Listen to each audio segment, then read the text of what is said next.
နေ့မှာတော့ဇာတိကုမ္ပဏီကနေဒီလာ conference party ကိုအားလုံးနဲ့အတူအစီအစဉ်တွေများစွာနဲ့ကျွန်တော်တင်ဆက်သွားမှာဖြစ်ပါတယ်။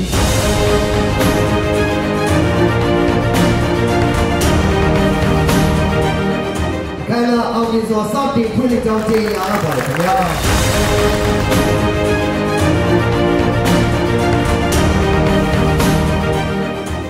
Saying in Korea that 10 years are enough time to change it. Korea မှာလူကြီးတွေပြောနေတဲ့အစကားပုံတစ်ခုရှိပါတယ်။အဲ့ဒါကတော့10နှစ်ဆိုတဲ့အချိန်ကာလဟာမြင့်တဲ့တောင်တန်းတွေရဲ့ပုံစံကိုတော့ပြောင်းလဲပြနိုင်ပါတယ်တဲ့။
အခုလို